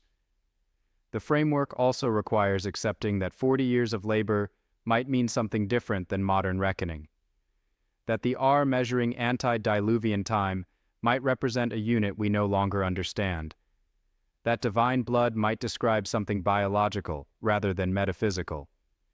This reading takes seriously the Sumerian claim that they were taught rather than discovering independently, that writing appeared suddenly with advanced complexity. That mathematics, astronomy, law, and urban planning appeared in Sumer with startling sophistication, suggesting transmission rather than development. The strength. This framework respects the text's self-presentation as records. It explains procedural detail as what naturally appears in documentation. It accounts for independent attestation across sources as deriving from shared memory of actual events. It treats ancient people as reliable witnesses to their own experience, rather than primitive mythologists. The weakness. This framework requires accepting elements mainstream science considers impossible or unverifiable. Beings other than humans possessing consciousness and authority in ancient Mesopotamia. It opens questions about origins, about where the Anunnaki came from, about how they related to human development, about what happened to them, These questions lack answers compatible with conventional anthropology and history. No framework is perfect. Each explains some elements while struggling with others. What remains constant? The texts themselves. Tablets recovered from Sippar, Nippur, Nineveh. Museum collections in London, Philadelphia, Oxford, Paris. Catalog numbers BM78941, BM78943, CBS 1673, K31624, KWB 444. These aren't abstractions. They're physical objects. Clay pressed with cuneiform, baked and preserved by accident or design, excavated by archaeologists, translated by scholars, available for anyone to examine. The words are there, the patterns are there, the procedural details, the geographic specificity, the administrative precision, all they're pressed into clay 3,000 years ago. The question each person must answer: which framework best accounts for what's actually preserved? Which reading honors the evidence while remaining intellectually honest about what we can and cannot know? The tablets don't force conclusions. They present evidence. What that evidence means, whether mythology reflecting social reality, allegory encoding spiritual wisdom, or documentation preserving historical memory, remains open question. But the question can only be answered by engaging with what the texts actually say, rather than what we assume they must mean. The question that remains in clay. It's late now. The world outside has gone quiet. The distractions of daylight have faded. You're alone with the question these tablets raise. BM78941 sits in the British Museum Gallery G56 catalog number 1889,426. 236, 3,661 years old. Clay shaped by hands that pressed cuneiform into its surface in 1635 BCE recording text that claimed to preserve events from the distant past. Even then, the tablet weighs almost nothing. Room temperature, slightly rough texture under your fingers if you're allowed to touch it, but what it carries weighs considerably more. The Atra-Hasis Epic, the Eridu Genesis, the Sumerian King List, the Gilgamesh flood account. All of them preserve the same essential claim. History divides into before and after. Before the flood, one system; after the flood, another. The division so profound that everything changed. And before that division, the tablets claim beings called Anunnaki governed directly, assigned labor to beings called Igigi, created humans when the Igigi rebelled, attempted to destroy humans when humans exceeded projections, preserved a remnant when one dissenting voice broke ranks, and restructured divine-human relations to avoid facing the same crisis again. These claims are either sophisticated mythology, explaining human origins through narrative, or their documentation attempting to preserve what actually happened when civilization began. The tablets cannot tell us which. They can only present what they say and let us decide what to do with it. If they're mythology, they're extraordinary mythology. Procedurally detailed, geographically specific, independently attested across multiple sources, sophisticated in narrative structure and philosophical depth. We should study them, learn from them, appreciate the literary achievement they represent. If they're documentation, they're extraordinary documentation. Preserving across 3 millennia, the memory of events so profound they reshaped civilization, maintained by scribes who recognized they were transmitting something precious, even if they didn't fully understand it either way. They're extraordinary. The question remains, why did the Sumerians write this? What compelled them to preserve these particular narratives with such precision? What purpose did it serve to document divine labor disputes, assembly debates, population control protocols, oath-breaking and flood and aftermath? If the purpose was moral instruction, simpler narratives would suffice. If the purpose was entertainment, the procedural detail seems excessive. If the purpose was theological explanation, the portrayal of flawed divine decision-making seems counterproductive.